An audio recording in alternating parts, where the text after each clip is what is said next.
Pluralitas masyarakat Indonesia. Pengertian masyarakat majemuk, bentuk masyarakat majemuk, dan primordialisme.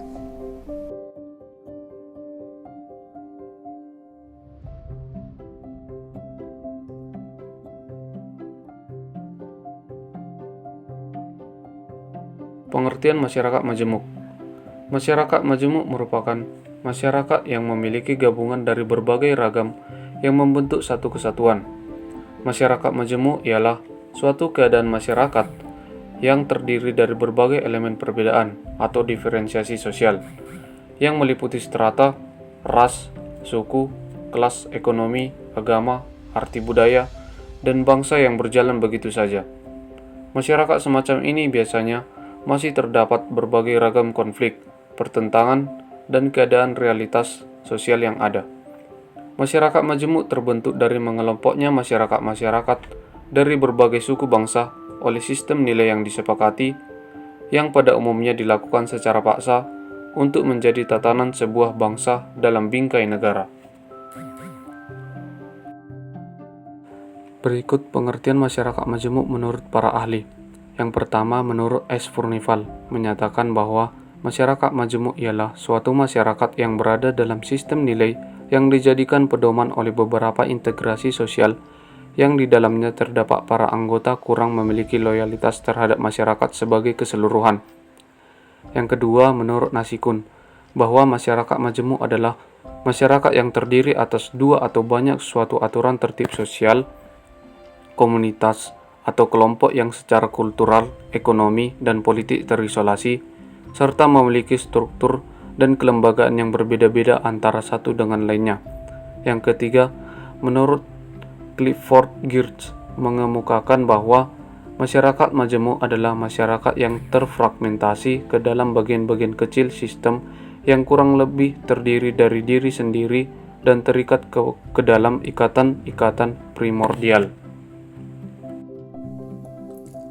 Berdasarkan konfigurasi atau bentuk dan komunitas etniknya, masyarakat majemuk dibedakan menjadi 4 kelompok yang sebagaimana dikemukakan oleh J.S. Furnival pada tahun 1967 sebagai berikut. Yang pertama, masyarakat majemuk dengan komposisi seimbang.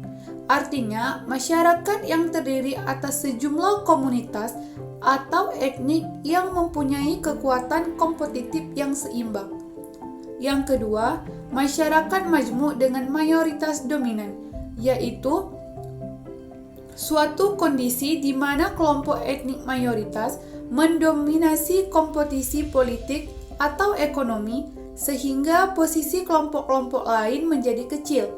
Yang ketiga, masyarakat majemuk dengan minoritas dominan, yaitu suatu masyarakat di mana suatu kelompok etnik minoritas mempunyai keunggulan kompetitif yang luas sehingga mendominasi kehidupan politik atau ekonomi masyarakat. Yang keempat, masyarakat majemuk dengan fragmentasi. Artinya, suatu kondisi di mana masyarakat yang terdiri atas sejumlah kelompok etnik tetapi semuanya dalam jumlah kecil sehingga tidak ada satu kelompok pun yang mempunyai posisi politik ataupun ekonomi yang lebih dominan dibandingkan dengan kelompok lain.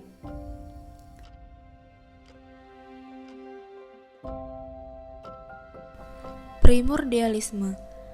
Primordialisme atau primordial berasal dari kata bahasa Latin primus yang artinya pertama dan ordiri yang artinya tenunan atau ikatan. Menurut Kamus Besar Bahasa Indonesia atau KBBI, primordialisme adalah perasaan kesukaan yang berlebihan. Primordialisme juga dapat diartikan sebagai pandangan atau paham yang memegang teguh hal-hal yang dibawa sejak kecil, baik mengenai tradisi, adat istiadat, kepercayaan, maupun segala sesuatu yang ada di dalam lingkungan pertamanya. Primordialisme sebenarnya muncul akibat pengaruh dari kemajemukan dan multikultural terhadap kehidupan masyarakat. Latar belakang terjadinya primordialisme. 1. Adanya sesuatu yang dianggap istimewa oleh individu dalam suatu kelompok atau perkumpulan sosial. Yang kedua, adanya suatu sikap untuk mempertahankan keutuhan suatu kelompok atau kesatuan sosial dari ancaman luar. Yang ketiga, adanya nilai-nilai yang berkaitan dengan sistem keyakinan seperti nilai keagamaan dan pandangan hidup. Contoh perilaku primordialisme ini sendiri yaitu membentuk partai politik berdasarkan paham, ideologi, atau keterikatan pada faktor-faktor seperti suku bangsa, agama, dan ras. Contoh lainnya, memberikan prioritas atau perilaku istimewa kepada orang-orang yang berasal dari daerah, suku bangsa, atau ras tertentu. Primordialisme di Indonesia. Secara tidak sadar, masyarakat Indonesia ternyata terus mengembangkan ikatan-ikatan yang bersifat primordial, yaitu loyalitas berlebihan yang mengutamakan atau menonjolkan kepentingan suatu kelompok agama, ras, daerah, atau keluarga tertentu. Padahal, loyalitas yang berlebihan terhadap budaya subnasional tersebut dapat mengancam integrasi bangsa karena primordialisme mengurangi loyalitas warga negara pada budaya nasional dan negara, sehingga mengancam kedaulatan negara. Oleh karena itu, untuk menangkal gejala primordialisme, setiap kelompok masyarakat harus mengembangkan budaya toleransi terhadap budaya kelompok lainnya. Tujuannya adalah untuk mencegah terjadinya disintegrasi bangsa tanpa pengikaran budaya sendiri. Selanjutnya, jenis-jenis primordialisme. 1. Primordialisme suku adalah seseorang yang terikat dengan sukunya sendiri daripada suku yang lain. Contoh, kepala suku Bugis yang keras, tidak mau mengalah, menganggap kepercayaannya paling sempurna, dan mau menang sendiri terhadap suku Jawa. 2. Primordialisme agama adalah seseorang yang mempercayai atau berpegang teguh pada agamanya sendiri dan cenderung fanatik. Contoh, sekelompok orang yang menganggap agamanya paling benar dan unggul dari agama lain dan menyebabkan konflik karena pemikirannya. 3. Primordialisme kedaerahan adalah seseorang yang terikat dengan daerahnya sendiri ketimbang daerah lainnya. Contoh, pemikiran yang beranggapan kepentingan kelompok suatu daerah tertentu harus mengalahkan kepentingan daerah lain atau lebih mementingkan daerahnya sendiri. Adapun dampak-dampak yang ditimbulkan dari adanya primordialisme sebagai berikut. Yang pertama, dampak positif primordialisme yang terdiri dari 1. Meneguhkan cinta tanah air. Contohnya, menolak pola hidup serba bebas ala masyarakat barat di Indonesia. Kedua, mempertinggi kesetiaan terhadap bangsa. Sebagai contoh, perasaan bangga sebagai orang Indonesia yang berbudaya timur karena penuh tata krama. Ketiga, mempertinggi semangat patriotisme.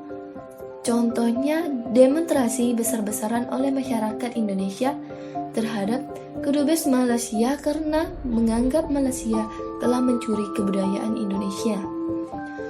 Keempat, menjaga keutuhan dan kestabilan budaya. Dan dampak negatif dari primordialisme. Pertama, menimbulkan beragam contoh diskriminasi dalam kehidupan. Kedua, tergantungan kelangsungan hidup bernegara. Keempat, interaksi antar bangsa menjadi terganggu. Dan terakhir, timbulnya gerakan separatis. Ciri-ciri masyarakat majemuk. Yang pertama, berwujud sebagai kelompok. Yang kedua, konsekuensi adanya masyarakat majemuk. Yang ketiga, adanya sikap loyalitas.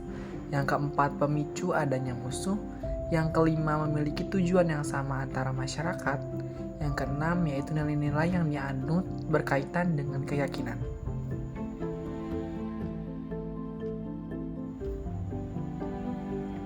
Contoh primordialisme masyarakat majemuk atau masyarakat Indonesia. Yang pertama, munculnya gerakan Aceh Merdeka. Yang kedua, munculnya gerakan radikal seperti Hizbut Tahrir. Yang ketiga, masyarakat pendatang memilih tempat tinggal yang mayoritas di lingkungannya berasal dari daerah yang sama. Yang keempat, seperti adanya kelompok masyarakat yang beranggapan bahwa agamanya lebih baik dibanding dengan agama lainnya. Yang kelima, kelompok suku Bugis yang tidak ingin mengalah dan menganggap bahwa kepercayaannya yang paling sempurna. Ini merupakan primordialisme dalam masyarakat Indonesia itu sendiri.